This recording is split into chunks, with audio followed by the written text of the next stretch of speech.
धीमा धीमा, और पानी तक पहुंचने में समय लग जाएगा। एक काम करता हूं, मैं उड़ के चलता हूं, तुम मेरे पीछे पीछे चल।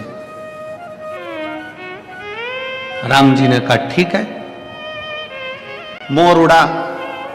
थोड़ी दूर चलने पर मोर राम जी को दिखा ही नहीं, कहां चले गए। राम जी फिर एक जगह पर बैठ गए। फिर मोर वापिस आया और मोर ने आकर कहा, प्रभु आप मार्ग भटक रहे हो, आपको रास्ता नहीं मिल रहा। एक काम करता हूं, मैं उड़ूंगा, अपना एक एक पंख जमीन पर गिराते गिराते जाऊंगा, मैं ना दिखूं तो पंख देखते देखते आप पीछे पीछे आ जाए। मोर ने अपना पंख गिराना प्रारंभ करा, राम जी ने चलना प्रारंभ करा। जलाशय तक, सरोवर तक, तालाब तक राम जी पहुंच गए। राम जी ने सरोवर पर पानी को भरा और जो देखा मोर को, तो मोर के पूरे पंख झड़ चुके थे। मोर, एक मौसम होता है, उस मौसम में एक समय होता है, उस समय में मोर अपने पंख को झड़ाता है। अगर मोर हर किसी मौसम में अपने पंख को झड़ा देता है तो मोर को मरना पड़ता है।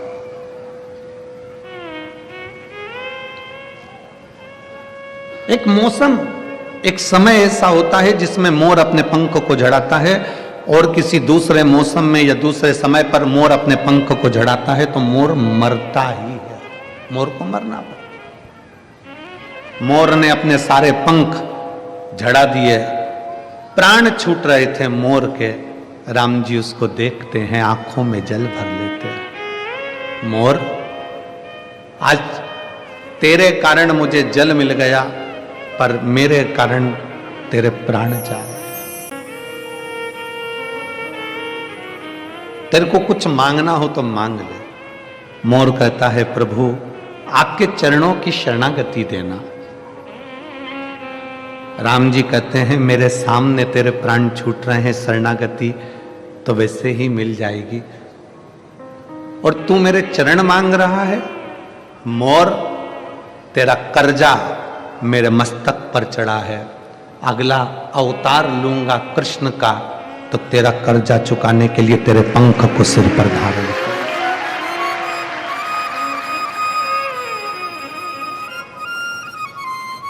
तेरा कर्जा चुकाने के लिए तेरा पंख मैं अपने सिर पर धारण करूंगा, अपने सिर पर। और शिव महापुराण की कथा वर्णन करती है,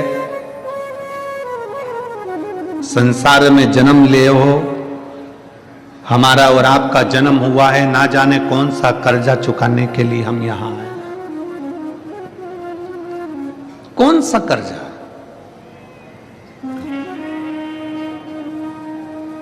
सास कहती है मेरी बहू अच्छी नहीं है। हम कहते हैं पूर्व समय का स्मरण करिएगा, हो सकता है तुमने दरवाजे पर आई हुई गाय को डंडा मारकर भगाया होगा, हो सकता है तुमने किसी को अपशब्द कहा होगा। ये जितने हमारे संबंध हैं, हमारी पत्नी, हमारे बच्चे, हमारा बेटा, हमारी बेटी, हमारी माता, हमारे पिता, हमारा परिवार, हमारा कुल, ये सब संबंध जितने भी हैं, ये संबंध हमारे पूर्व के कर्म के कारण हमको मिलते हैं, और संसार में आने के बाद उनके साथ रहना पड़ता है और भोगना पड़ता है। 5,000 रुपए किसी को दिए, लेकर चला गया, मुंह ही नहीं दिखाया, भग गया, तुम ढूंढ ढूंढ के थक गए। किसी के पास में तुमने माल भेजा और वो माल का पूरा की पूरा पैसा उसके पास में रह गया, वो मिला ही। किसी कंपनी में पैसा जमा करा, पैसा चले गया, वो मिला ही। कोई नया व्यक्ति तुम्हारे सामने आ जाता है और नया व्यक्ति आकर तुमसे कहता है कि मैं तुम्हारे पैसे को ऐसा ऐसा कर दूंगा, लाओ जमा करो हमारी सोसाइटी में, हमारी कंपनी में। नया व्यक्ति तुमसे पैसा लेता, तुम उसको पहचानती नहीं थी, अभी भी पहचान बड़ी। 2-4 महीने में, 3 महीने में, 1 महीने में, 15 दिन में पैसे तुमने जमा भी कर दिया। जमा करने के बाद वो पैसा डूब गया। कौन नया व्यक्ति था? ना जाने कहां से आया था, कौन था, कैसा था, आपको और हमको नहीं मालूम, पर उस परमात्मा को मालूम है कि पूर्व समय में तूने इसका लिया था, इसलिए वो इस जन्म में तेरे पास आकर अपना हिसाब पूरा कर कर चले गए।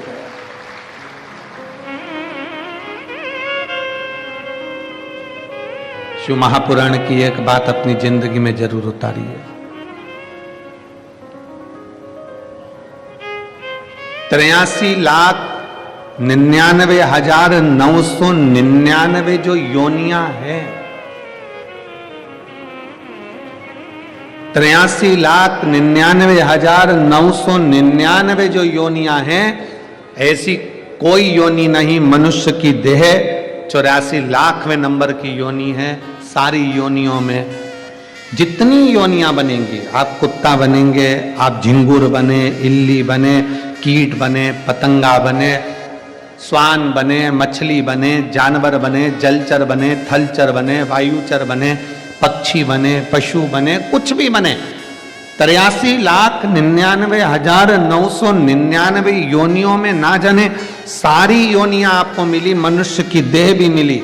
पर इतना याद रखना, हर योनि में तुम्हारे बच्चे भी होंगे, हर योनि में तुमको भोजन करने को भी मिलेगा, पेट भरने को, हर योनि में तुम्हें पानी पीने को भी मिलेगा, हर योनि में हवा भी मिलेगी, हर योनि में तुम्हें खाने को भी मिलेगा, पीने को भी मिलेगा, बच्चे भी मिलेंगे, परिवार भी मिलेगा, माता पिता भी मिलेंगे, सब कुछ मिलेगा।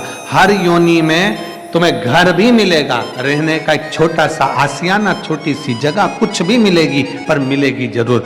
हर योनि में सब कुछ मिलेगा, पर हर योनि में शिव महापुराण की कथा नहीं मिलेगी। शिव महापुराण की कथा तो केवल एक मनुष्य योनि में मिलती है। एक पक्षी को अगर सुना भी देंगे तो पक्षी को क्या ज्ञान होगा? एक पशु को अगर कथा सुना भी देंगे तो क्या ज्ञान होगा?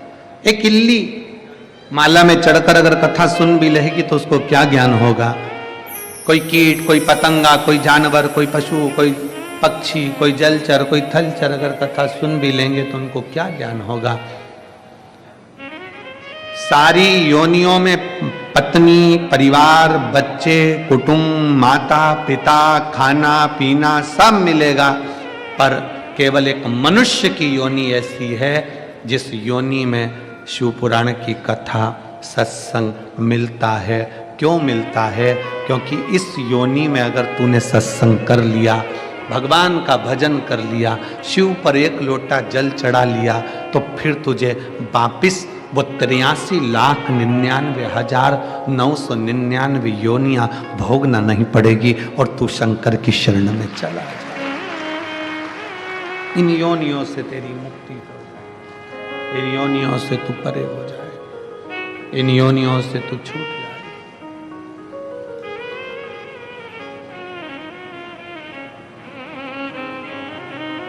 कर्ज चुकाने के लिए आपका और हमारा जन्म हुआ है, कर्ज पूर्व समय का।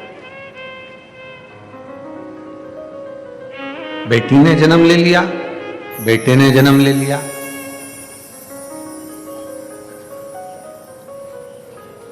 किसी के घर में अगर बेटा बेटा जन्म ले रहा है तो समझ लेना कि तुम्हारा कोई पूर्व का तुम्हारा कर्जा बहुत ज्यादा था, इसलिए घर में बेटे ही बेटे जन्म ले लिए। अगर तुम्हारे घर में, परिवार में, कुल में एक बेटी भी जन्म ले ले तो समझ लेना कि तुम्हारा पूर्व का कोई पुण्य बड़ा प्रबल था जिसके कारण बेटी ने जन्म। बड़ी मुश्किल से कहीं पूर्व, एक गरीब सब्जी बेचने वाला है, ठेला चलाने वाला है, कबाड़ा बेचने वाला है, उसके घर में 1, 2, 3, 4, 5, 6 बेटी जन्म ले लेती है।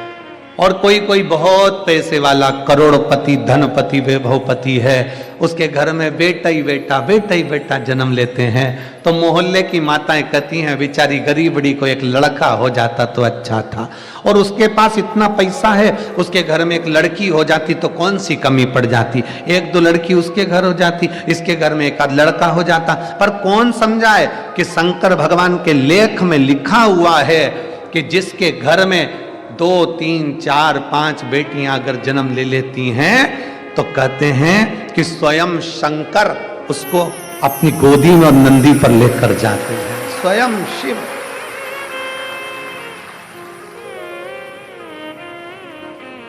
हम सोचते हैं कि बेटों का जन्म हो रहा है तो बड़े भाग्यशाली हैं। आप भाग्यशाली हो, बेटे ने जन्म लिया, पर सौभाग्यशाली तो तभी होगे जब घर में बेटी का जन्म हो। जब घर में बेटी का जन्म है तो सौभाग्यशाली, नहीं तो भाग्यशाली तो आप हो।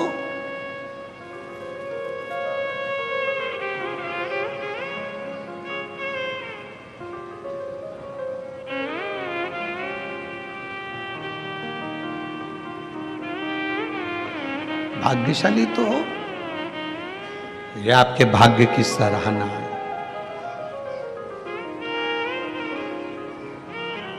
तुम्हें जो समय मिला है, तुम्हें जो ये मनुष्य का जीवन मिला है, मानव का शरीर मिला है, इस मानव के शरीर की कीमत समझो, इसकी कीमत समझो। बचपन तुमने परिवार को दे दिया, मम्मी कितना लाड लड़ाती है, आई कितना प्रेम करती है, पिताजी कितना प्रेम करते हैं बचपन में। बचपन में माँ बाप का इतना प्रेम रहता है कि बच्चे को सोते हुए देखना उन्हें बहुत पसंद आता है। बोलो बोलो जरा, समय जम के बोलो जरा। बच्चा अगर सो रहा है ना बचपन में तो माँ बाप को बहुत अच्छा लगता है, और वही बच्चा जब 27 साल का हो जाए, 25 साल का हो जाए, 20 साल का हो जाए, 30 साल का हो जाए, तो कौन माँ बाप हैं जिसको लड़का लड़की घर में सोते हुए अच्छे लगेंगे? लगते हैं? नहीं। माँ बाप कहते हैं कि इस उम्र में तो तुझे मेहनत करना चाहिए, पढ़ना चाहिए, आगे बढ़ना चाहिए, और तू पलंग पर पड़ा है।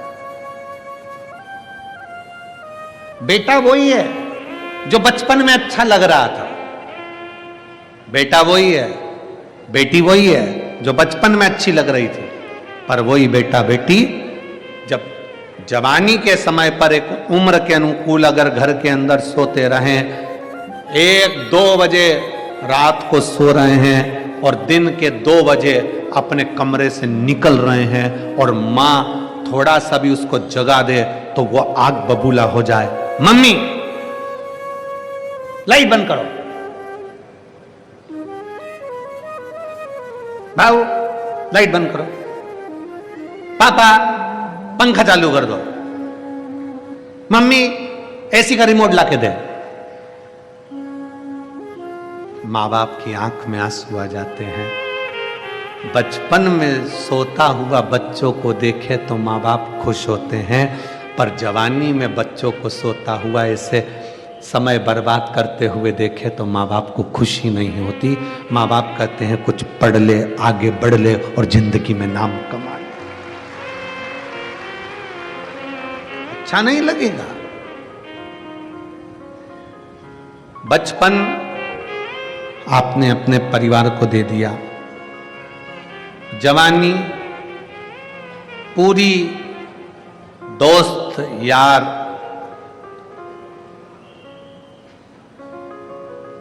और अपना मोबाइल और अपने पहचान वाले संसार के जितने लोग हैं उनको दे दिया।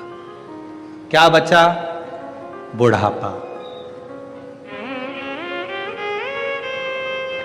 बचपन खेल में खोया, जवानी नींद भर सोया, बुढ़ापा देख कर रोया।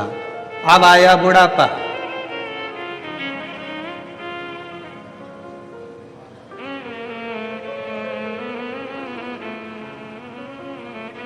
जब जवानी आती है अच्छा पद मिल जाता है, अच्छी प्रतिष्ठा मिल जाती है, अच्छी कुर्सी मिल जाती है, अच्छी जॉब मिल जाती है, अच्छी नौकरी मिल जाती है, अच्छी प्रतिष्ठा मिल जाए, अच्छी कुर्सी ना मिले, झुकना से।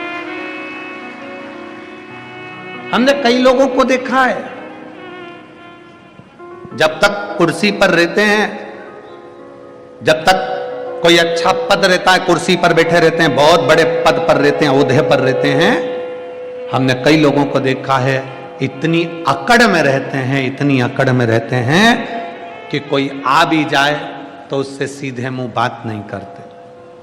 और जो कुर्सी पर इतनी अकड़ में रहता है, बाद में रिटायर होता है, रिटायर होने के बाद मोबाइल में ग्रुप बनाता है कि अब मैं समाज सुधार का काम करूंगा। समाज का एक व्यक्ति तेरे दरवाजे पर 25 बार फाइल रख कर गया, तब तू कहां गया था?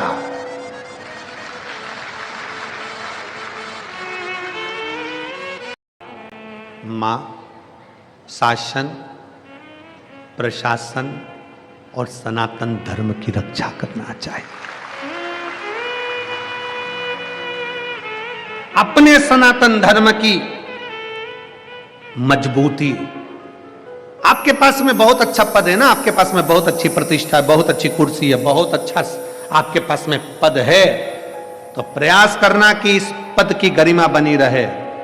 कोई आए, तुम्हारा एक सिग्नेचर अगर किसी का भला कर सकता है, एक साइन तुम्हारा भला कर सकता है, तो ध्यान देना, पहले फाइल पढ़ो, खूब अच्छे से अध्ययन करो। हम ये नहीं कहते कि तुम अरे जम के तो बोलो, नहीं। बैंक का मैनेजर अपनी कुर्सी पर बैठा है तब तक उसका साइन काम आएगा। बैंक का मैनेजर या थाने का थानेदार जब अपनी कुर्सी से रिटायर हो जाएगा और मैनेजर वापिस अपने बैंक में जाएगा और जाकर अपनी कुर्सी पर बैठेगा तो कोई बैठने देगा? थानेदार रिटायर होने के बाद अपनी कुर्सी पर बैठेगा तो कोई बैठने देगा? नहीं, क्योंकि अब थानेदार दूसरा आ गया, मैनेजर दूसरा आ गया, तुम रिटायर हो गए। अब तुम्हारे कितने भी अच्छे सिग्नेचर हो, वो सिग्नेचर काम के नहीं है, क्योंकि जब तुम्हारी कुर्सी थी तब सिग्नेचर काम का था। इसलिए जब तक तुम्हारी कुर्सी और पद प्रतिष्ठा है तब तक सिग्नेचर अच्छे करने का प्रयास करिए, किसी का भला करने का प्रयास करिए, किसी के लिए श्रेष्ठ करने का प्रयास करिए। कुछ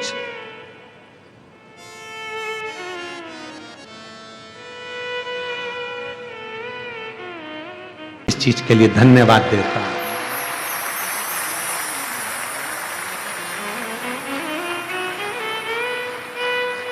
मैं माननीय मोदी जी को और माननीय योगी जी को, प्रधानमंत्री जी को, उत्तर प्रदेश शासन के मुख्यमंत्री जी को भी धन्यवाद देता हूं कि अपनी कुर्सी का सदुपयोग कर रहे हैं, शासन, प्रशासन और सनातन तीनों को मजबूत कर रहा है।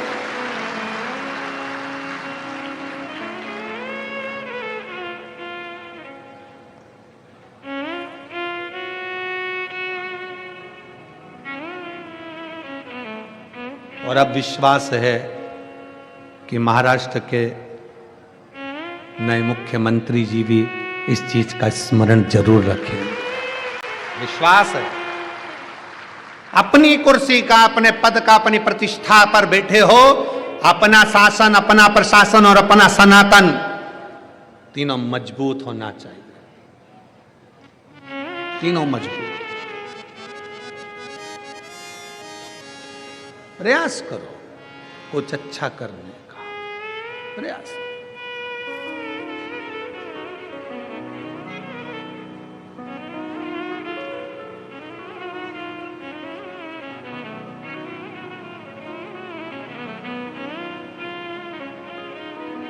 और जब हम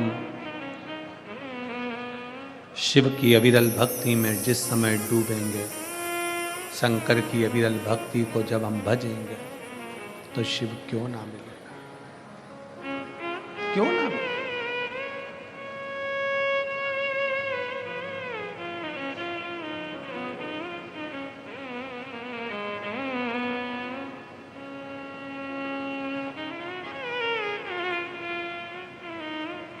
कल हम आशीष से कह रहे थे, आशीष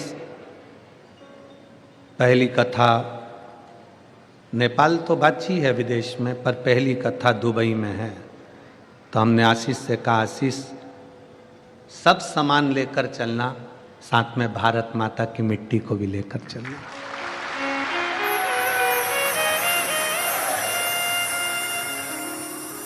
क्योंकि जो प्यार भारत की मिट्टी दे सकती है वो दुनिया में कोई नहीं दे सकता। भारत की मिट्टी के आगे सब फीका है।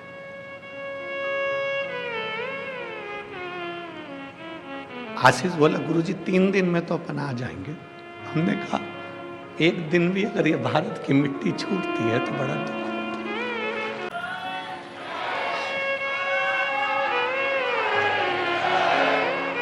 ये भारत की मिट्टी 1 दिन भी छूटती है ना तो बड़ा दुख होता है। छूटे ना।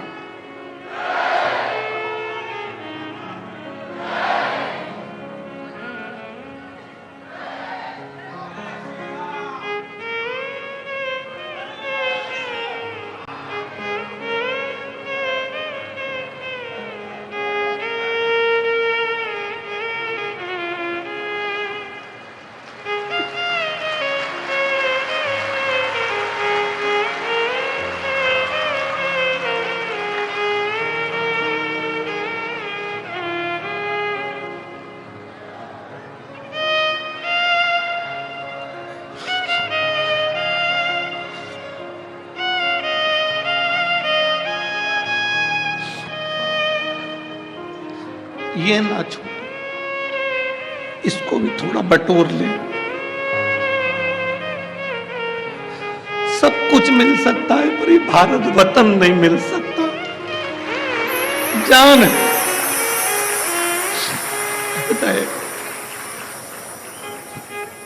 इसको संजो लो। जन्म मिला है मनुष्य का, मानव का।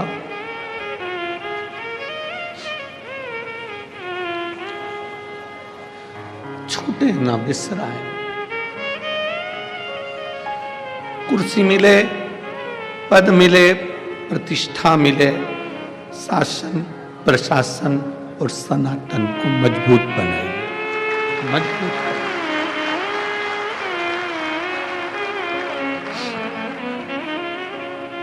जीजाबाई ने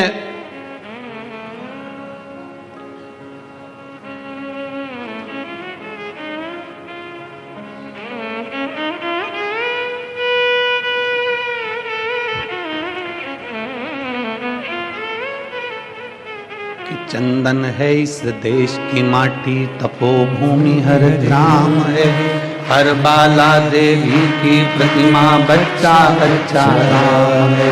जिसके सैनिक समर भूमि पर गाया करते गीताएं, उसी माटी के हल्के नीचे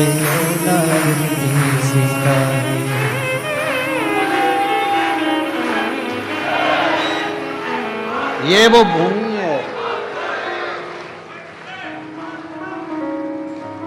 भारत की भूमि वो भूमि है जिसमें जन्म मिल जाए तो भी कम नहीं। अगर शिव की आराधना में लगे हो, शंकर की आराधना में लगे हो और ये मनुष्य की देह मिली है तो कुछ किसी का भला करने का प्रयास करो। बहुत अच्छी कुर्सी पर बैठे हो आप, बहुत अच्छी, भगवान ने कृपा करी है। शिव महापुराण की कथा सुनने वाले कई बेटा बेटी की नौकरी लगती है, बड़े खुश होकर जब कुबेरेश्वर धाम आते हैं। और हम अगर मिलते हैं तो उनसे कहते हैं, बेटा तुम्हारी नौकरी बाबा ने किसी अच्छे कार्य के लिए लगाई होगी, आप प्रयास करना कि अपनी सिग्नेचर का सदुपयोग करना, किसी का भला हो जाए तो एक सिग्नेचर कर दे, किसी का भला कर दे।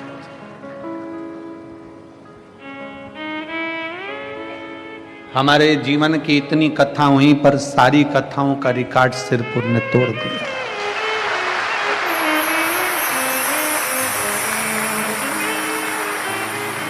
ये जितने डूम लगे हुए हैं ऐसे 12, 15, 20 डूम भी लगा लिए जाएं तो भी भक्त उसके बाहर ही रहेंगे। इतना भीड़, इतना भक्तों का सैलाब है, इतना भक्तों का सैलाब।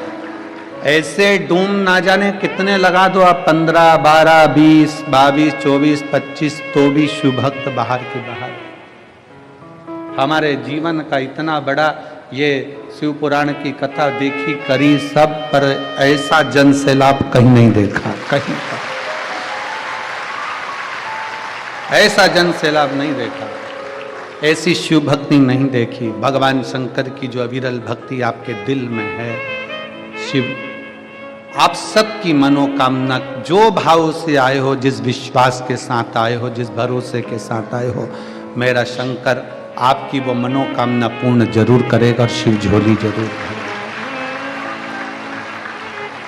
कि खाली ना जाता कोई दर से तुम्हारे, खाली ना जाता कोई दर से तुम्हारे, मैं भी खड़ी हूँ नदी पाहे फसारे, अपने हृदय से लगा लो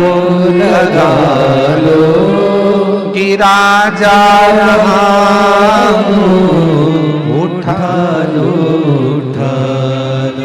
भोले अपने दर से, अब तो ना टालो गिरी जा रही हूँ, उठा लो।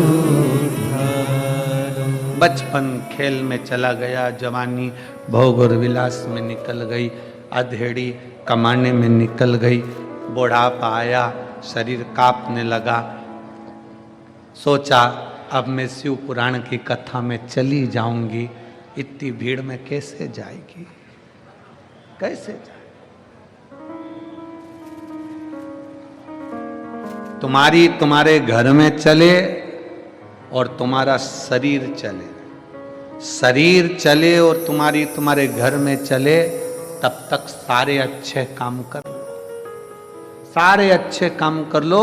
शरीर चले तो कथा भी सुनो, तीर्थ भी करो, व्रत भी करो, पुण्य कमाओ, और तुम्हारी तुम्हारे घर में चले, जब तक तुम्हारी चल रही है तब तक दान पुण्य, भूखे को भोजन, प्यासे को पानी, जय बाबा बर्फानी करते रहो।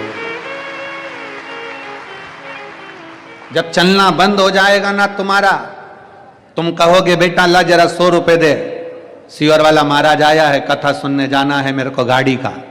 पूरे मोहल्ले की माताओं ने गाड़ी करी है, किराए की गाड़ी करी है, और आई हैं मेरी जीजियां यहाँ, आए हैं मेरे जीजा यहाँ, सब ने मिलकर, कोई ने गाड़ी करी, कोई ने लोडिंग करा, कोई ने बड़ा ट्रक करा, कोई ने ट्रैक्टर करा, डीजल डलवाया, किराया दिया, सब ने मिलकर दिया। सब ने मिलकर आज जो खर्च कर कर तुम यहाँ आए हो ना, 100-500 रुपए लगा कर यहाँ आए हो, चिंता मत करना। एक छोटी सी डायरी में लिख कर रखना, मैं सिरपुर गई थी तो मैंने 150 रुपए खर्च करे थे। 3 महीना तो जाने दो, 3 महीना जाने दो, 1 महीने बाद जो पास में तुम्हारे साकरी में कथा है ना, फिर मिलेंगे, जब पूछेंगे कि वो 150 रुपया तुम्हारा बढ़कर 1000 गुना हुआ कि नहीं, जाने दो। शिव भक्ति में भगवान शंकर को अगर 1 लोटा जल दे रहे हो, भगवान शंकर को 1 बेलपत्र दे रहे हो, शिव जी पर 1 अक्षत चावल भी अगर चढ़ा रहे हो, तो वो खाली नहीं जाता। तो तुमने तो यहाँ आकर अपना कीमती समय भोले बाबा को दिया है, तो बाबा क्या तुम्हारे लिए समय निकाल कर तुम्हारे दरवाजे पर नहीं आएंगे? कीमती समय दिया। और ऐसी सुबह नाए ऐसी सिरपुर वालों, रोज की रात्रि अगर देखना थी तो देखी तुम लोगों ने यहाँ की रात्रि, रात को आए थे दर्शन करने के लिए। और अगली कथा जो मेरठ में है, 15 तारीख से 21 तारीख तक मेरठ वालों छोड़ना मती शिव महापुराण की कथा। एक बार पंडाल में आकर बैठकर बाबा की उस भक्ति को जरूर देखना कि बाबा क्या देता है। फिर 24 दिसंबर से 30 दिसंबर तक जो रायपुर छत्तीसगढ़ में शिव महापुराण की कथा है, बाबा क्या देता है उसका अनुमान लगा कर क्या देगा वो उसके ऊपर निर्भर है।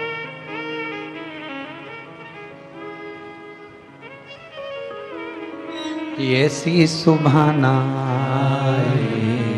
आए ना ऐसी शाम, जिस दिन जुबा पे मेरे, जिस दिन जुबा पे मेरे आए ना शिव का नाम।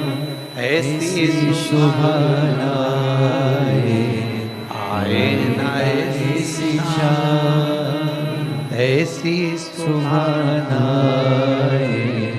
आए ना ऐसी शाम, जिस दिन जुबा पे मेरे, जिस दिन जुबा पे मेरी आए ना शिव का नाम। ऐसी सुभाना आए ना ऐसी शाम, ऐसी सुभाना आए ना ऐसी शाम, जिस दिन जुबा पे मेरे, जिस दिन जुबा पे मेरे आए न शिव का नाम। ऐसी सुभाना आए ना ऐसी शाम, ऐसी सुभाना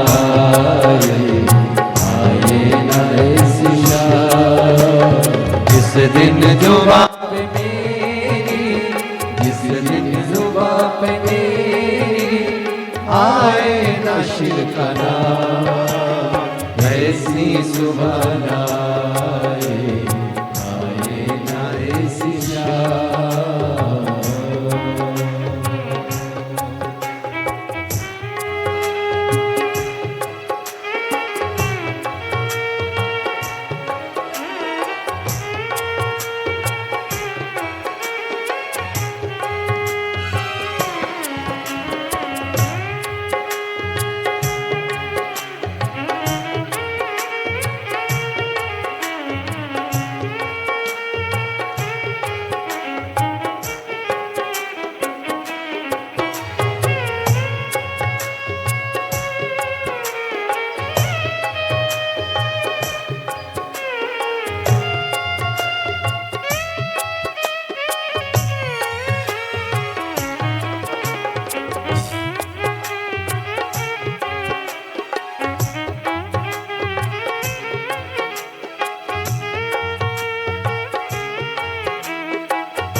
छवि बसाई। प्यासी आत्मा बन के जोगन तेरी शरण में आई। प्यासी आत्मा बन के जोगन तेरी शरण में आई। तेरे ही चरणों में पाया मैंने यह विश्राम। ऐसी सुबह आए न ऐसी शाम। ऐसी सुबह आए न ऐसी शाम। जिस दिन जुबां पे मेरी, जिस दिन जुबां पे मेरी आए न शिव का नाम। ऐसी सुबह आए न ऐसी शाम।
खोज में ना जाने कितने युग मेरे बीते। तेरी खोज में ना जाने कितने युग मेरे बीते। अंत काम पद मध्यारे हे बोले तुम जीते। अंत काम पद मध्यारे हे बोले तुम जीते। मुक्त किया तूने मुझको प्रभु लाख लाख परिणाम। ऐसी सुबह आए न ऐसी शाम। ऐसी सुबह आए न ऐसी शाम। जिस दिन जुबां पे मेरी, जिस दिन जुबां पे मेरी आए न शिव का नाम। ऐसी सुबह आए न ऐसी शाम। इन जुबां पे मेरी, जिस दिन जुबां पे मेरी आए न शिव का नाम। ऐसी सुबह आए न ऐसी शाम। ऐसी सुबह आए न ऐसी शाम। जिस दिन जुबां पे मेरी, जिस दिन जुबां पे मेरी आए न शिव का नाम ऐसी सुबह आए, आए ना ऐसी शाम, ऐसी सुबह आए, आए ना ऐसी शाम, ऐसी सुबह आए, आए ना ऐसी शाम, ऐसी सुबह आए, आए ना ऐसी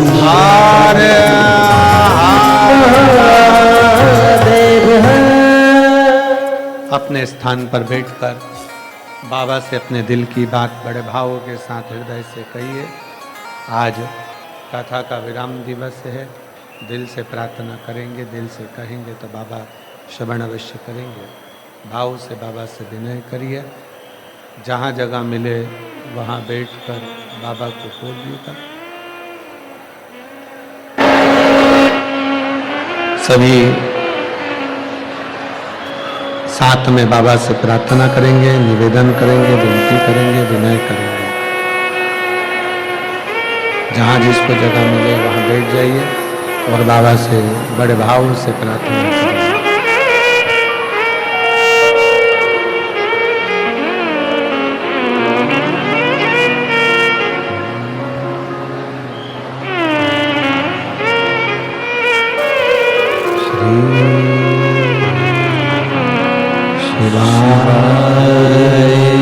नमस्ते श्री शिवाय नमस्ते श्री शिवाय नमस्ते श्री शिवाय नमस्ते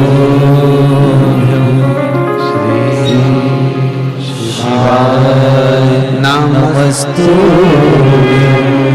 भोला सब दुख काटो हमारा, ओ भोला सब दुख काटो हमारा। शिव शंकर जप तेरी माला, भोले बाबा जप तेरी माला, भोला सब दुख काटो हमारा, ओ भोला सब दुख काटो हमारा। वेश मंगल मंगलकारी, वेश मंगल मंगलकारी, शमशान निवासी हमारा, शमशान निवासी हमारा, ओ भोला सब दुख काटो हमारा, ओ भोला सब दुख काटो हमारा।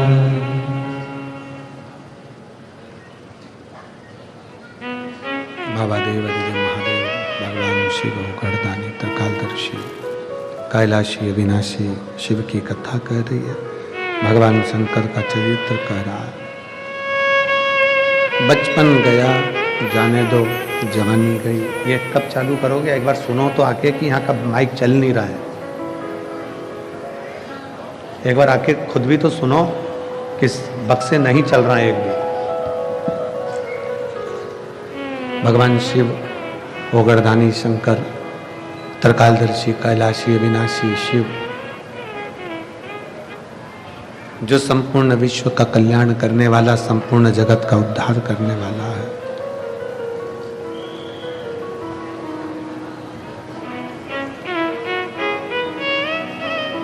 बचपन गया जाने दो, जवानी गई जाने दो, अधेड़ी गई वो भी जाने दो, पर बुढ़ापा जो मिला है, जो बुढ़ापा प्राप्त हुआ है, वो बुढ़ापा व्यर्थ मत जाने दो। उस बुढ़ापे को व्यर्थ निकलने मत देना, व्यर्थ जाने मत देना।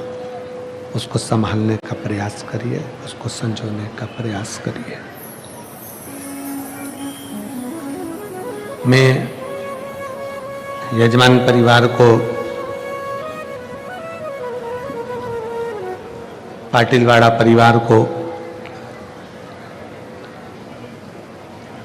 इस चीज के लिए बहुत बहुत धन्यवाद देता हूं कि आपके पूर्वजों ने, आपके दादाजी ने, परदादाजी ने, परिवार ने जो सिरपुर में एक भूमि का दान कर कर या सामाजिक कार्य कर कर या किसी न किसी रूप में अच्छा कार्य कर कर जो प्रेरणा आपके दादा पिताजी ने दी, वो प्रेरणा आज भी उनके बच्चे निभा रहे हैं। उसकी आपको बधाई, उसकी आपको धन्यवाद, उसका आपको साधुवाद।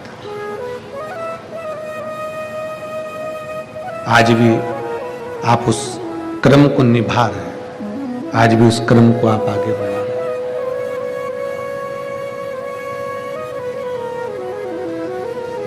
और करो, शरीर फिर नहीं मिलना है। शरीर ना जाने किस योनि में, किस जन्म में हम कहां होंगे, आप कहां होंगे, किसको पता है,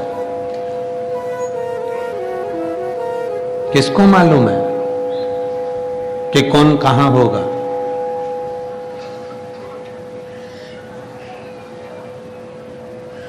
सदानंद कार्तिकेय जी जिस समय पर तारकासुर को मार दिए थे और तारकासुर के 3 बेटे तारकाक्ष, विनुमाली और कमलाक्षकी, ये तीनों ने उपद्रव जब किया था, तब मां जगतजननी के पास में कार्तिकेय बाबा सदानंद स्कंददेव कार्तिकेय जी स्वयं,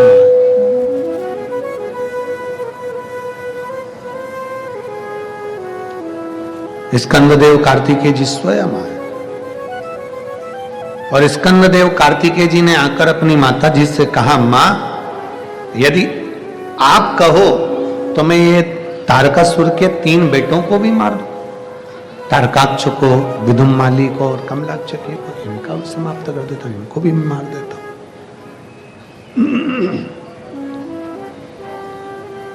अगर तुम बोलो तो मैं इनको भी समाप्त कर दूं। माता पार्वती जी ने मना कर दिया। पार्वती जी ने कहा, नहीं,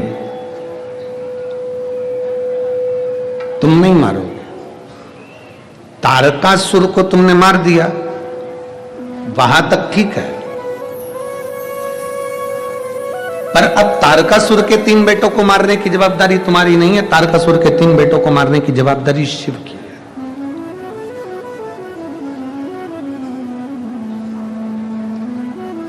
आपसे एक बात पूछें, दवाई क्यों खाते हो? जम के बोलो, दवाई क्यों खाते हो? कि तुम एक्सपायर ना हो जाओ। बोलो सही है कि गलत है? जम के तो बोलो जरा, सही है। व्यक्ति आखिरी तक दवाई खाता है कि वो एक्सपायर, जम के बोलो, एक्सपायर ना हो जाए। दवाई कब खाना चाहिए? जम के बोलो जरा, कब खाना चाहिए कि दवाई भी एक समय ऐसा होता है कि दवाई भी एक्सपायर हो जाती है, लिखी रहती है उस पर तारीख। देखी तुम लोगों ने कि नहीं देखी? देखी है? जम के बोलो जरा, देखा है ना? व्यक्ति दवाई इसलिए खाता है कि वो एक्सपायर ना हो जाए, पर कभी कभी दवाई भी एक्सपायर हो जाती है। शिव कथा कहती है दवाई एक्सपायर हो उसके पहले दवाई खाओ, और तुम एक्सपायर हो उससे पहले भगवान का भजन गाओ।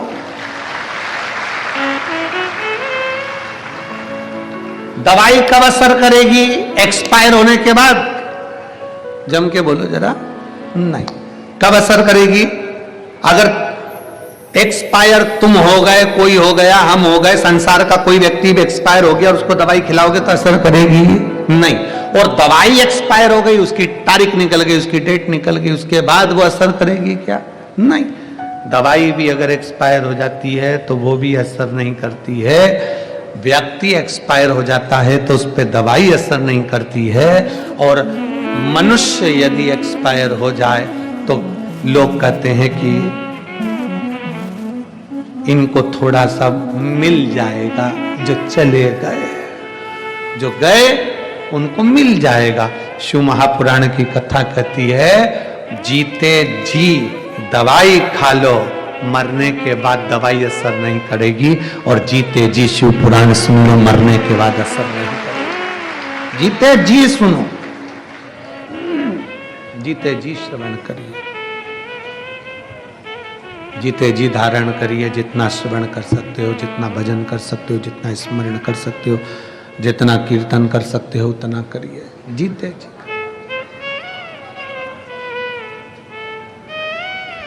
और मिलती है राम नाम की दौलत कभी कभी, होती है अपने भाग्य से शिव पुराण कभी कभी। ये अपने भाग्य से हुई है, अपनी किस्मत से हुई है। ये भाग्य अपना, अपनी किस्मत है जो अपने को यीशु महापुराण की कथा श्रवण करने को प्राप्त हुआ।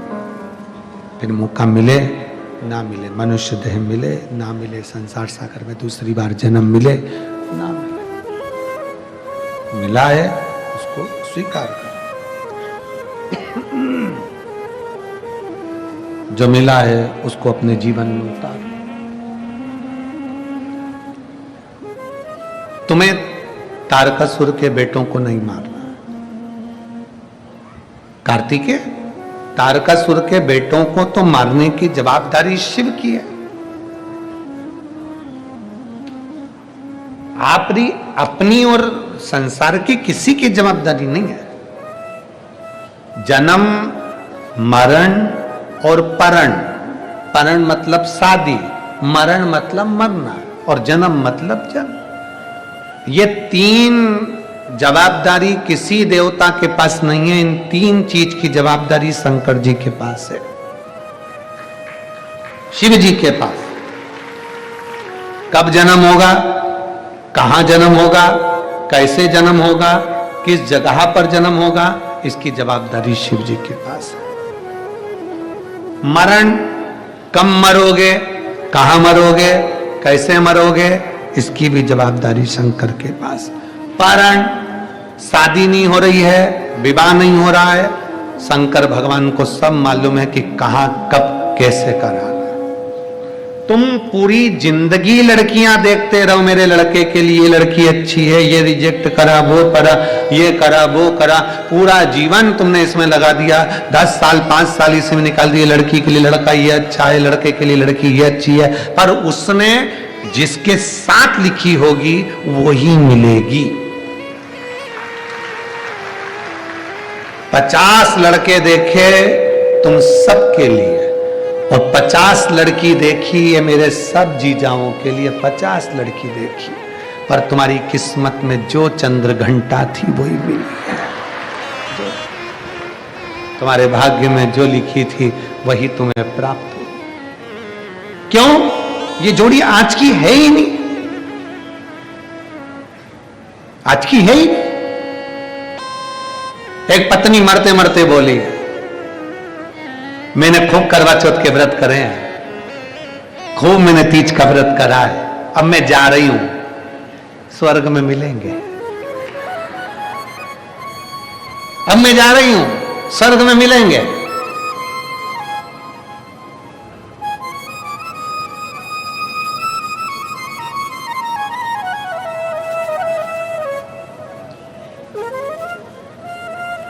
पत्नी मरी नहीं, 3 महीने जिंदा रह गई। पत्नी जिंदा तो रह गई, पलंग पर पड़े पड़े अपने पति को देख रही थी। पति आता, कहीं नौकर पे गुस्सा करके 2 थप्पड़ मार देता, कहीं गौ माता दरवाजे पर आती तो उसको भगा देता, कुत्ता आता तो उसको लात मारकर भगा देता, सबको परेशान करने लगा। एक दिन पत्नी ने पूछ लिया, क्यों बेवकूफी कर रहे हो, पागल हो गए हो? पहले इतने अच्छे थे, अब ये गलत काम क्यों कर रहे हो? पति बोला, मुझे स्वर्ग नहीं जाना। अगर तू स्वर्ग में है तो मैं नरक में अच्छा। तूने कहा था अब मैं जा रही हूं स्वर्ग में मिलेंगे, तो मैं जाऊंगी उधर, उधर मुझे पहुंचना ही नहीं है, उधर जाके करूंगा क्या? मुझे नहीं जाना, मेरा डिपार्टमेंट दूसरा। हम जाएंगे ही नहीं अगर तू जाए। तुम्हारे भाग्य में अगर पत्नी जो मिली है, शंकर भगवान को धन्यवाद देना कि कृपा है आपकी, जो मेरे जैसे व्यक्ति को संभाल रही है और मेरे बच्चों को संभाल रही है, ऐसी कहीं कृपा ही तेरी हो। अब तुम बोलोगे गुरुजी क्या हम अच्छे नहीं है? तुम बहुत अच्छे हो, है? और तुम कितने अच्छे हो, जब तुम्हारी शादी हो रही थी तुम्हारे घर के लोगों ने बता दिया था हमारा लड़का तो हीरा है, पर यह नहीं बताया था कि हमारा लड़का बेवड़ा है। हीरा बताया। अब कितने अच्छे हो, ये तो राम था।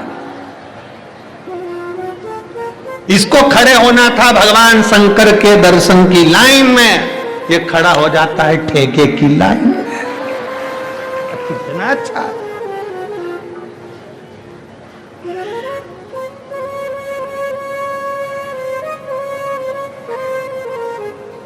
शिव जी को धन्यवाद दो, भगवान तूने बहुत अच्छी दी है, बहुत अच्छी कृपा करी है। और जो माताएं कहती हैं हमारा पति बहुत ताड़ना देता, बहुत गालियां देता, बहुत अपशब्द कहता, बहुत आड़ा टेढ़ा बोलता, उन बहनों से भी निवेदन है तुम भी शंकर जी को धन्यवाद देना, बहुत अच्छा दिया है। अगर ये अच्छा मिल जाता मुझे प्रेम करने वाला, तो मैं क्या शिव पुराण में जाती? फिर तो सिरपुर के या धूलिया के किसी टॉकीज में मूंगफली हाथ में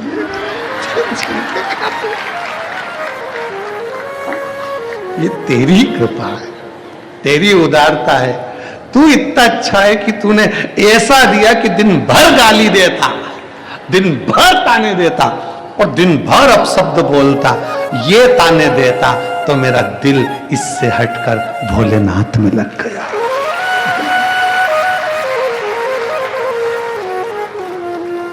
ये तेरी उदारता है, तेरी कृपा बिना न हिले एक भी लेते हैं श्वास, तेरी कृपा से तनु बखान क्या करूं मैं, राखों के ढेर का चपटी बहुत में खजाना कुबेर का। हे गंगाधार मुक्ति ओंकार तू, भोले ओंकार तू, आयो शरण तिहारी शंभु तार तार। जो तूने दिया वो अच्छा दिया, हम उसमें कोई गलतियां ना निकालें। जब हम भगवान में गलतियां निकालते हैं तो समझ लो हम अपने भीतर गलतियां निकाल। एक लड़का दोस्त के साथ जा रहा था, जाते जाते उसने देखते से कहा कि भगवान में तो अक्ल ही नहीं है। क्या अक्ल नहीं है? इतना बड़ा पेड़ इतनी छोटी छोटी सी केरी लगा दी, इतना बड़ा पेड़ इतना छोटा छोटा सा बेर लगा दिया, इतना बड़ा कद्दू, इतनी बड़ी लौकी इतनी पतली सी डाली में लगा दी, पतली सी बेल में लगा दी। अरे कद्दू को ऊपर लगाना था पेड़ में, लौकी को पेड़ में लगाना था। अब बैठा था नारियल के पेड़ के नीचे, हवा चली ऊपर से गिर गया। अब दोस्त से बोला भगवान जो करता है बहुत अच्छा करता है। अच्छा हम कद्दू नहीं लगाया था उसने, कद्दू लगा देता तो कद्दू नीचे और अपन ऊपर पहुंच जाते। ये उसकी कृपा, उसको धन्यवाद दो, तूने बहुत अच्छा किया, अच्छा घर दिया, अच्छा परिवार दिया, अच्छा कुटुंब दिया, अच्छे रिश्ते नाते दिए, अच्छा तूने कृपा करी है, पूरा परिवार मेरा कितना जोरदार दिया। सास जब भी बोलती एकदम गर्जना में बोलती, ये तेरी कृपा है। जब सास इतनी गर्जना में बोलती तो कोई चोर की हिम्मत नहीं कि घर के घुस जाए। उसको मालूम है चोर को कि बहू होगी ना तो चल जाएगा, पर डोकरी होगी ना, मां होगी तो नहीं चलेगा, क्योंकि ये अपने तावे में जिस दिन इसने पकड़ लिया उस दिन धो देगी अच्छी लपट के।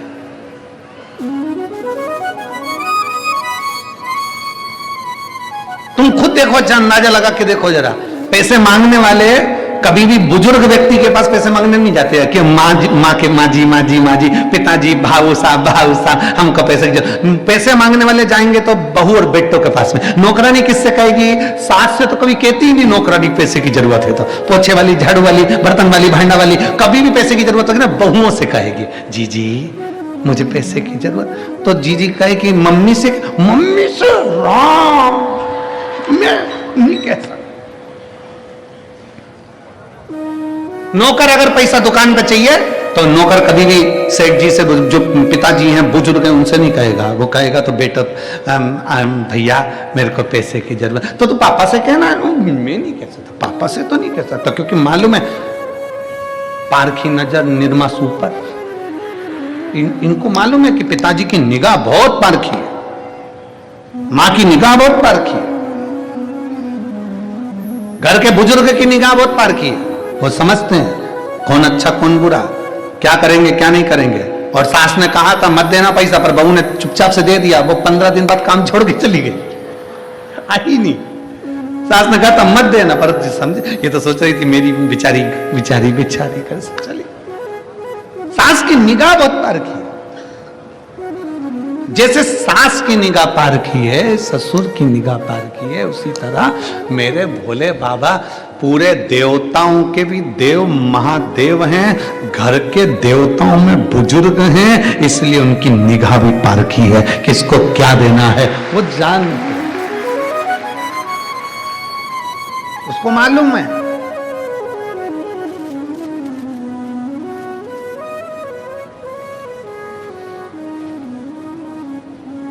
किसी ने पूछा कि भगवान हमने सुना है कि तुम बड़े पारखी हो, इसके बाद भी तुमने रावण को सोने की लंका दे दी, रावण को सोने की लंका दे दी। शंकर भगवान तुम्हें सोचना था, विचार करना था कि वो असुर है, राक्षस है, उसे सोने की लंका देने की क्या जरूरत थी। शंकर भगवान ने कहा मैंने रावण को सोने की लंका नहीं दी है, राम जो मेरे दिल में बसते हैं, जो मेरा भजन करते हैं, उनकी अर्धांगिनी सीता लंका में जाएगी, उसके लिए एसी का रूम बनाया है। बहू आती है उसके पहले बेटे का रूम तैयार करा जाता है, बहू यहां आएगी इस कमरे में रुकेगी, ऐसा है वैसा है, सजाया धजाया तैयार करा गया। शंकर भगवान ने कहा माता जानकी जी आएंगी, उनके लिए पूरी लंका अच्छी होना चाहिए, इसलिए सोने की लंका बनवा दी। शिव का भक्त, शंकर का भक्त कहीं पर भी जाए, शिव भक्त कहीं पर भी जाए, उसकी व्यवस्था पूर्ण हो जाती है, पूर्ण व्यवस्था। शिव करते हैं, शंकर करते हैं, राम जी भगवान शंकर का भजन करते, माता जानकी की व्यवस्था स्वयं शिव ने करी, स्वयं शंकर।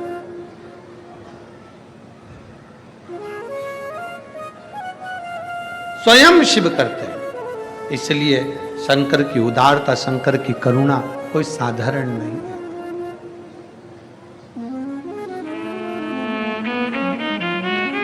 आपका कर्तव्य है केवल शिव के मंदिर में जाकर वहां की सेवा करना, चाकरी करना।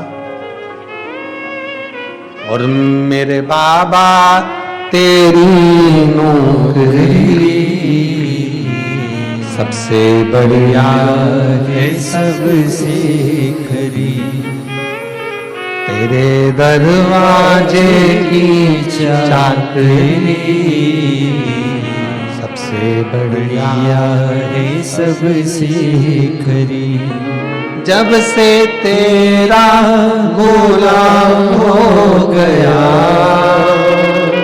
तब से मेरा नाम हो गया। जब से तेरा गुलाम हो गया, तब से मेरा नाम हो गया। वरना वो काल क्या थी मेरी, सबसे बढ़िया है सबसे करीब।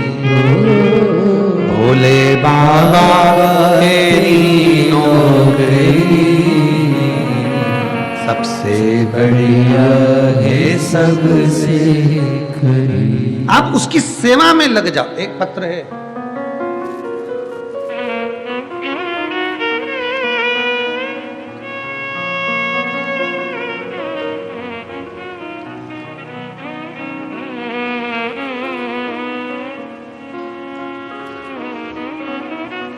भूषण परमानंद देवरे, माता का नाम ललिता परमानंद देवरे। कहीं बैठे हो तो एक बेलपत्र लेने के लिए आ सकते हैं। बाबा,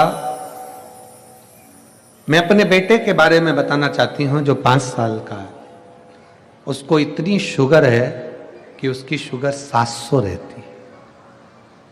गुरुदेव, 700 शुगर पहुंच गई, बच्चा ठीक नहीं। बेटे को हॉस्पिटल ले गई। मुंबई के कलवा हॉस्पिटल में हमने बेटे को एडमिट किया। उसको ऑक्सीजन दी गई, रिपोर्ट निकाली गई। मालूम पड़ा कि बेटे की शुगर 700 के पार है। बेटे की याददाश्त चली गई, झटके जैसे आने लगे, शुद्ध नहीं रही, पागलों जैसी हरकत करने लगा। अब डॉक्टर ने कहा कि इसकी रिपोर्ट के अनुसार इसकी शुगर इतनी हाई हो गई है कि मस्तिष्क तक पहुंच गई है। अब ये इसकी दशा ऐसी ही रहना है, नॉर्मल भी होगा तो यही दशा रहे। करें क्या? अब क्या कर सकते हैं?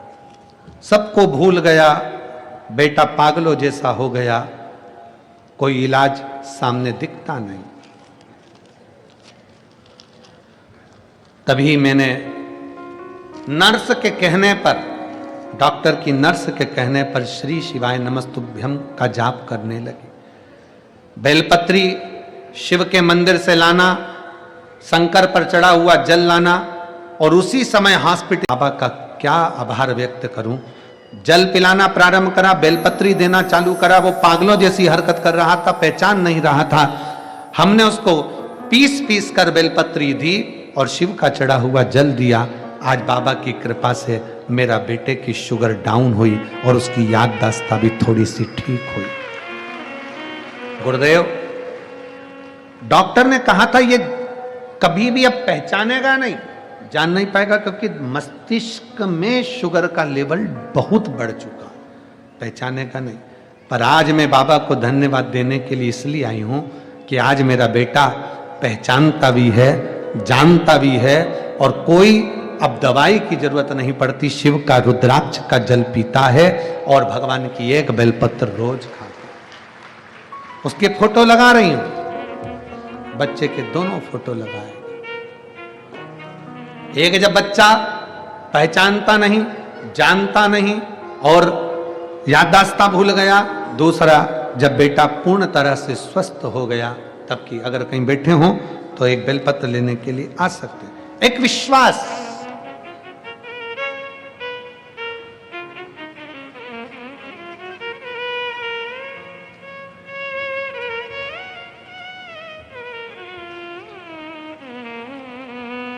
शिव के बिना संसार में कुछ नहीं हो सकता। आपका भरोसा, आपकी दृढ़ता, आपका विश्वास।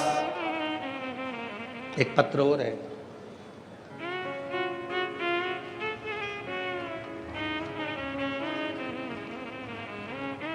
मैं कृष्णा किंजल कुमार पटेल, राज्य गुजरात, जिला पंचम महाल गोधरा गांव की निवासी हूँ, वहाँ से आई हूँ। कहीं बैठी हो तो बेलपत्र लेने के लिए आ सकते हैं।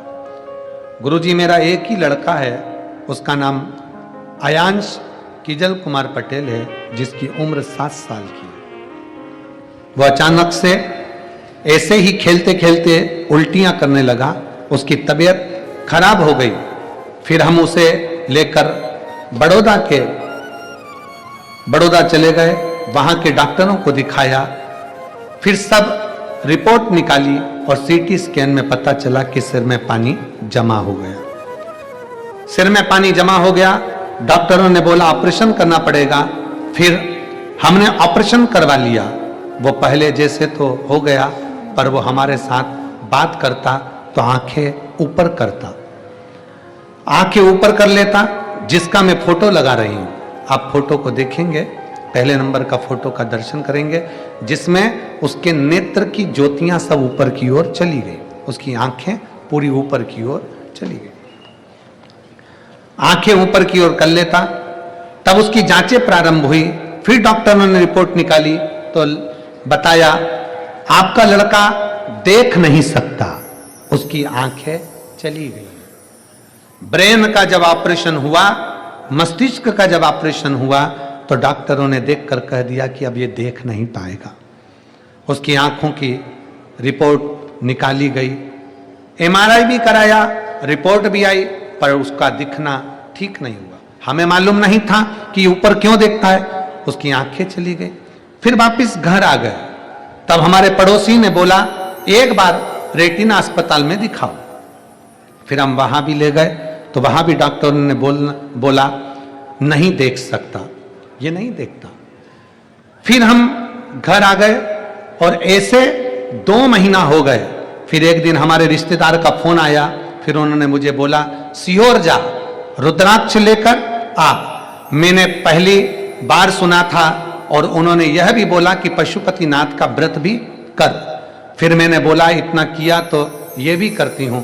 फिर उन्होंने मुझे रुद्राक्ष दिया, मैं रोज मंदिर जाती, जल चढ़ाती, पिलाती और आंखों में लगा देती। फिर अचानक से दूसरे रिश्तेदार थे, तो उन्होंने बोला कि मैं सीहोर जा रहा हूं, तुम भी चलो, वहां रुद्राक्ष महोत्सव चल रहा है।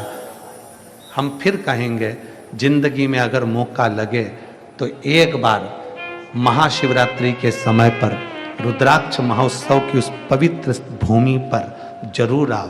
अपना डेरा लगाकर 7 दिन, 5 दिन, 3 दिन, 2 दिन, 1 दिन बाबा से अपने दिल की बात जरूर कहो, बाबा सुनता जरूर है। 25 फरवरी से 3 मार्च तक रुद्राक्ष महोत्सव सीहोर में होगा। अभी से अपनी तैयारी करो।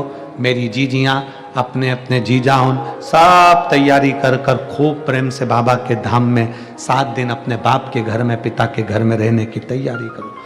तब हम रुद्राक्ष महोत्सव में कथा सुनने के लिए फिर पंडाल में बैठ के बहुत रोई और बाबा से प्रार्थना की। फिर मैंने शंकर कंकर की पूजन की, कंकर को घर लेकर आ गई। मैंने शिवरात्रि के बाबा से प्रार्थना कर कर बाबा को नमन करती, सोमवार का व्रत करती और बाबा से विनय करने लगी। गुरुजी, मैं बाबा का क्या धन्यवाद दूं। धाम से आने के बाद जब जल पिलाना प्रारंभ करा, मेरे बच्चे को दिखना प्रारंभ हुआ और मैं बाबा को प्रणाम करती हूँ। आज मेरे बेटे ने देखना प्रारंभ करा, उसका दूसरा फोटो लगा रही हूँ, जिसमें मेरा बेटा पूर्ण तरह से देखना चालू कर दिया। एक फोटो जिसमें बच्चा पूर्ण तरह से आंख से अंधा हो गया था, देख नहीं पाता था, नेत्र की ज्योति पूर्ण चली गई थी। और दूसरा फोटो जिसमें बच्चा पूर्ण तरह से देखना प्रारंभ करा। अगर बच्चा आया हो और परिवार के लोग आए हों तो बेलपत्र लेने के लिए आ सकते हैं। शिव तत्व है, शंभू खड़े। और मेरे बाबा तेरी नौकरी सबसे बढ़िया है सबसे। अब करो सेवा। कलम प्रसाद जी पाटिल को कह रहे थे कि प्रसाद जी आप लोगों ने बहुत सेवा करी और पूरी समिति ने, जिनके यहाँ रुके, शुभम जी आदि जहां जहां हम लोग रुके, जहाँ वो अग्रवाल जी भी थे, पूरा लोग सेवाओं में लगे हुए थे, हम सबको साधुवाद, बहुत बहुत से। और जिन्होंने भी जिस भाव से इस शिव महापुराण की कथा में सिरपुर की पवित्र भूमि पर कहीं भोजन व्यवस्था में, कहीं पार्किंग व्यवस्था में, कहीं पंडाल व्यवस्था में, कहीं सफाई व्यवस्था में, कहीं किसी न किसी रूप में आप लोगों ने जो सेवा करी है, मेरा ओघड़ दानी, मेरा कुबेर भंडारी तुम्हें खाली नहीं छोड़ेगा, देगा जरूर देगा। जो सेवा दिल से करो, मन से करो, शिव खाली नहीं छोड़ता। मेरे भोले तेरी नौकरी सबसे बढ़िया है सबसे खरी, तेरे दरवाजे की चाकरी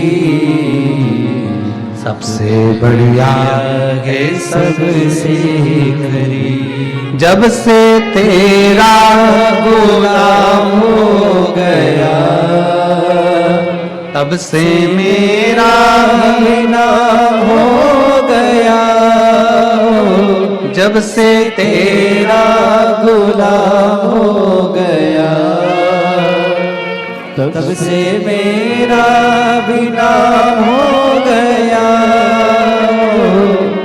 वरना औकात क्या थी मेरी, वरना औकात क्या थी मेरी।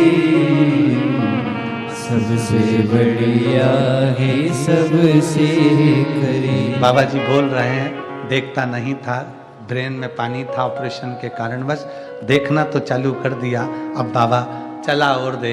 बस शिव से ऐसी प्रार्थना है कि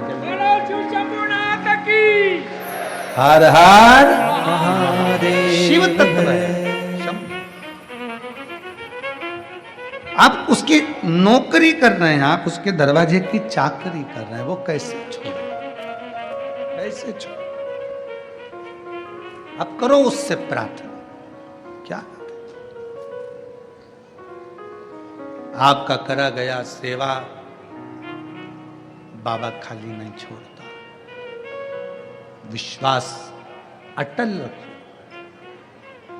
वो कहते हैं ना, तू एक बार आजा भोलेनाथ की शरण में, भोलेनाथ की शरण में, महादेव की शरण में, भोलेनाथ की शरण में, महादेव की शरण में। तू एक बार आजा महादेव की शरण में, तू एक बार आजा भोलेनाथ की शरण।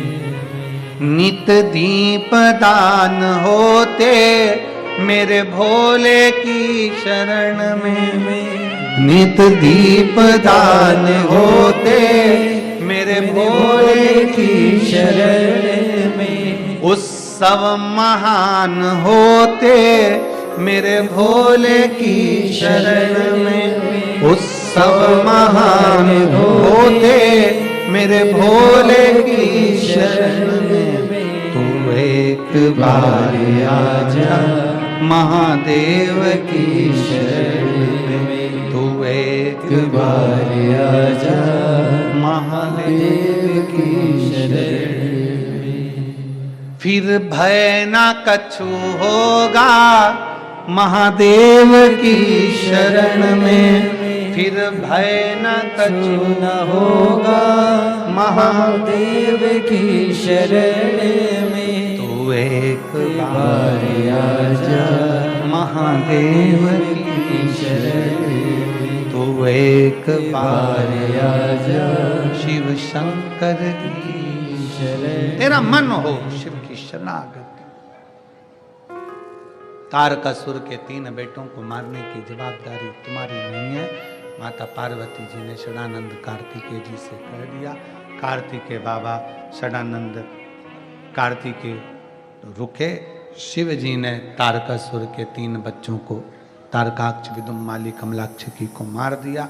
आगे चरित्र आया है सुंदर प्रसंग में 12 ज्योतिर्लिंग का, जिसमें बाबा देव अधिदेव महादेव उस पवित्र कथा को सुन रहे हैं जिसमें 12 ज्योतिर्लिंग में मेरा शंकर विराजमान, मेरा शिव बैठा, मेरा शंकर ओघड़ी बैठा।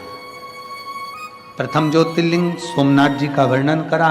चंद्र को काया का रोग होता है, उस रोग से मेरे भोले बाबा मुक्त करते हैं।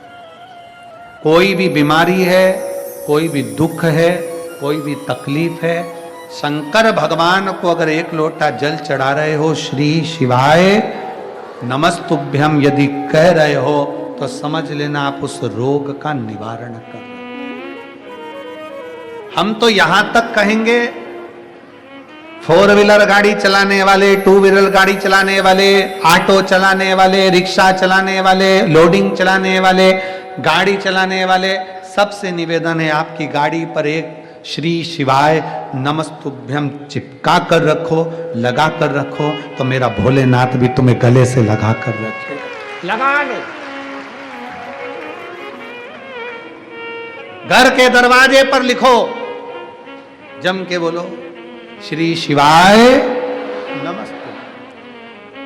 दरवाजे पर अगर तुम्हारे कोई बुरी खबर भी सुनाने के लिए आने वाला होगा, श्री शिवाय नमस्तुभ्यम बोलेगा, खड़ा रहेगा, दरवाजा तुम खोलोगी। उसने एक बार श्री शिवाय नमस्तुभ्यम पढ़ लिया, आप उसके मुंह का दर्शन करोगे तो बुरा सुनने को नहीं मिलेगा, अच्छा ही मिलेगा, अच्छा ही मिलेगा। बाबा चंद्र के काया के रोग को ठीक करे। आगे वर्णन आया, श्री सैलम में षडानंद कार्तिकेय बैठे तो भगवान मनाने के लिए पहुंचे, मल्लिकार्जुन के रूप में भगवान विराजमान हुए। फिर वर्णन आया है श्री महाकाल का, दूषण नाम के राक्षस का संहार करने के लिए भगवान कालाधिपति महाकालेश्वर बाबा विराजमान। फिर आगे वर्णन आया है ओमकारेश्वर बाबा का, बिंद नामक पर्वत ने तप कर कर भगवान शिव को विराजमान किया, ओमकार के रूप में विराजे। फिर वर्णन है श्री केदारनाथ जी का, नर नारायण ने तप कर कर भगवान को विराजमान किया। काशी विश्वनाथ मनु शत्रुपा के तप बल से भगवान काशी में विराजमान होते हैं। त्र्यंबकेश्वर गौतम बाबा पर गौ हत्या का दोष लगा, ईर्ष्यालुओं ने लगा दिया, उससे मुक्त होने के लिए भगवान ब्रह्मा विष्णु महेश का भजन करके त्र्यंबकेश्वर के रूप में शिव जी विराजमान हुए। अगला वर्णन है श्री वैद्यनाथ जी का, रावण शंकर भगवान को शिवलिंग को लेकर जा रहा था, भगवान ओघड़दानी वहीं पर एक जगह पर विराजमान हो गए, वैद्यनाथ जी के रूप में विराजित। अगला वर्णन है श्री नागेश्वर का, दारुक नाम के राक्षस का संहार किया भगवान शंकर ने, नागेश्वर के रूप में विराजमान हुए।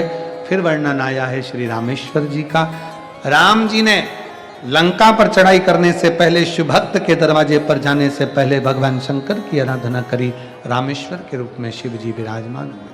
फिर आगे वर्णन आया है कृष्णेश्वर का, सुधर्म नाम के ब्राह्मण की 2 पत्नी थी, सुदेहा भूष्मा, भूष्मा के बेटे को भगवान शंकर ने जीवित कर दिया, पुनः वापिस जीवित कर दिया, जो मर चुका था, जिसके प्राण छूट चुके थे, जो जा चुका था।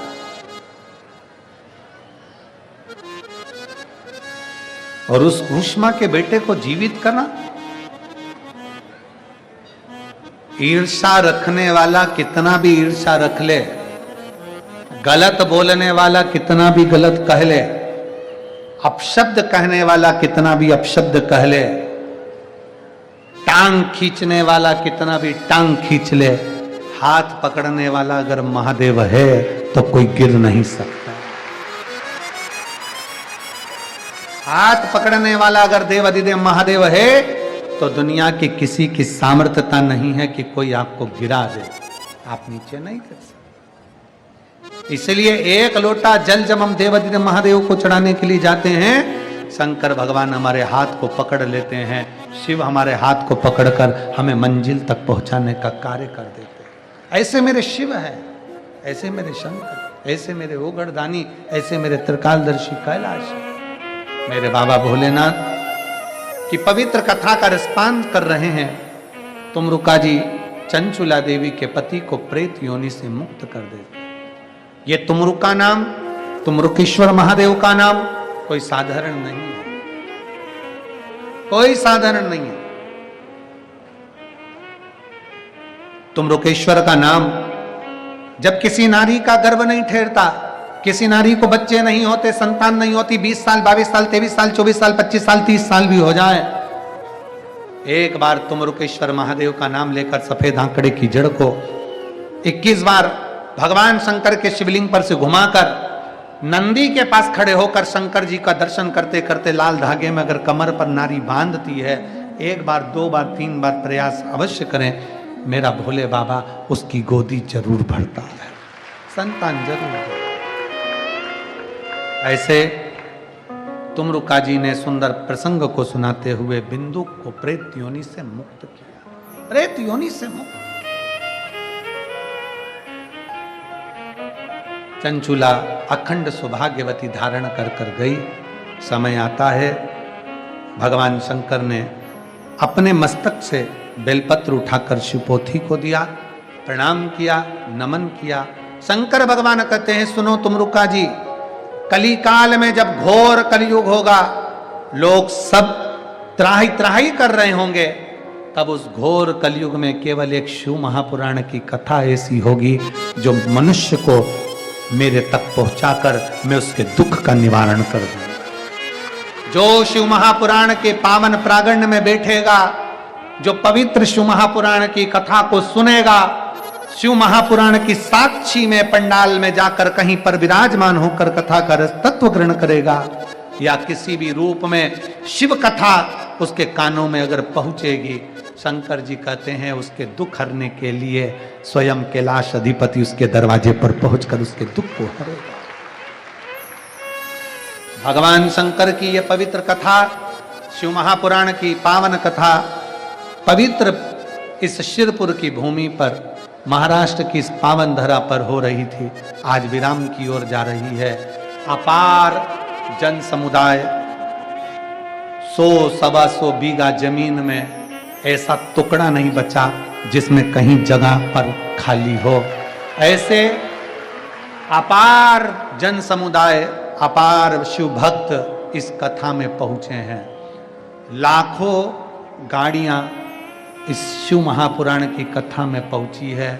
चारों तरफ पार्किंग और बीच में ये शिव महापुराण की कथा। हम फिर कहेंगे शायद 25 से 30 डूम भी लगाए जाएं, ऐसे बड़े बड़े पंडाल लगाए जाएं, तो भी भक्त उसमें नहीं भरा सकता। इतना शुभ, इतना शुभ भक्त इस शिव महापुराण में आया है। बाबा देवादिदेव महादेव की कथा को श्रवण करने के लिए आया है। दिल से आपने कथा सुनी है, मेरा विश्वनाथ आपको दिल से खूब भंडार भरे।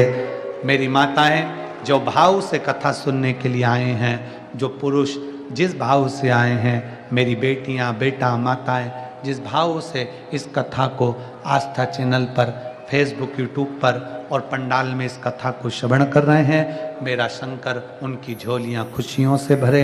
भाव से आज ये कथा विराम की ओर जा रही है। मांझी आमदार स्वर्गीय तात्या साहेब प्रहलाद राव जी, माधव राव जी पाटिल, मोहन फूले सिंह जी पाटिल, हेमंत गुलाब राव जी पाटिल, प्रसाद मोहन जी पाटिल, शुभम मंगेश जी पाटिल एवं समस्त श्री शिव पुराणोत्सव समिति शिरपुर, जिन्होंने बहुत मेहनत करी। यहाँ की प्रशासन, यहाँ के कलेक्टर महोदय, SP, SSP, commissioner, IG, DIG, SDM, तहसीलदार, नायब तहसीलदार, यहाँ के पटवारी आदि आदि, चिकित्सा विभाग, विद्युत विभाग, पीडब्ल्यूडी विभाग और सारे जितने विभाग के लोग जितने भी कार्य कर रहे हैं, सेवा में लगे हैं, मेरा भोले बाबा आप सबको स्वस्थ रखते हुए खूब कृपा करे, यही बाबा से विनती है। पार्किंग में जो पुलिस प्रशासन लगी है, जो कांस्टेबल बड़े भाव से सेवा में लगे हुए हैं, धूल में, मिट्टी में और आदि व्यवस्थाओं में लगे हुए हैं, उन सबको साधुवाद देता हूँ। आपकी इस पवित्र कथा का लाभ आपने लिया और मैं बाबा देवादिदेव महादेव की इस पवित्र कथा को विराम की ओर लूं, उससे पहले आप सबको सूचना देते हैं कि आगामी कथा दुबई से 9, 10 और 11 तारीख को दोपहर में 1 बजे से 4 बजे तक आस्था चैनल पर आएगी और दुबई वासियों के लिए कथा सुबह 11:30 बजे से प्रारंभ होगी दुबई में। तो जो दुबई के श्रोता भाई बहन पंडाल में बैठकर कथा सुनेंगे, बाबा से विनय करेंगे वो प्रेम से पहुंचें और 11:30 बजे कथा का लाभ लेंगे। आगामी कथा 15 तारीख से 21 तारीख तक शिव महापुराण की कथा मेरठ उत्तर प्रदेश में होगी, जिसका कथा का समय 1 बजे से 4 बजे तक रहेगा। फिर 24 तारीख से दिसंबर के महीने में 30 तारीख तक कथा रायपुर छत्तीसगढ़ में होगी। बड़े कमलेश जी देवांगन उस कथा को कराएंगे, बड़े भाव के साथ में उस कथा का लाभ आप और हम सब लेंगे। कमल जी देवांगन उस कथा को कराएंगे भाव भक्ति से। 25 फरवरी से शिव महापुराण का जो कुबरेश्वर धाम का रुद्राक्ष महोत्सव है, उस रुद्राक्ष महोत्सव का आनंद आप और हम सब लेंगे। बाजू में साकरी में भी कथा का क्रम रहेगा, जिसकी सूचना आपको कल वर्णन कर दी गई है कि साकरी की कथा का भी लाभ आप और हम लेंगे। तो इस तरह से कथा का क्रम यहाँ विराम ले रहा है। मैं आभार व्यक्त करने के लिए श्री हेमंत गुलाबराव जी पाटिल जी को आमंत्रित कर रहा हूं, वो आभार व्यक्त करेंगे। हार हार महादेव। बोला हर हर श्री शिवाय। आंतरराष्ट्रीय कथाकार परमपूज्य गुरुदेव श्री पंडितजी मिश्रा, ज्यांनी घराघरात शिवपुराण पोहोचवलं, ज्यांनी घराघरात हिंदू सनातन धर्म पोहोचवला, असे परमपूज्य गुरुदेव पंडितजी मिश्रा यांच्या शिवपुराण कथेला आपण 1 ते 7 डिसेंबर या कालावधीमध्ये सर्व शिवभक्त अत्यंत मेहनतीने त्यांनी काम केलं, त्याबद्दल मी त्यांच्या सगळ्यांचा आभार मानतो। पूज्य गुरुदेव इथं अफाट भक्तीचं विराट दर्शन या शिवभक्तांनी आज आपल्याला सगळ्यांना दिलेलं आहे। स्वर्गीय दादासाहेब प्रल्हादराव पाटील, स्वर्गीय हुलेसिंग पाटील व स्वर्गीय बाबा पाटील यांचा परंपरा आम्ही देखील तालुक्याच्या मातीशी मौलिक नातं जोपासण्याचा आम्ही प्रयत्न करत आहोत। तसेच आम्ही वैयक्तिक कामासाठी कधीही कोणालाही शब्द टाकत नसतो, तेवढं सामर्थ्य आम्हाला परमेश्वराने दिलेलं आहे।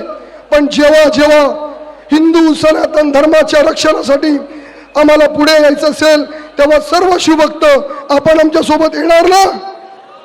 येणार? म्हणून येणाऱ्या कालखंडामध्ये आपण देखील आम्हाला असं सहकार्य करत राहणार।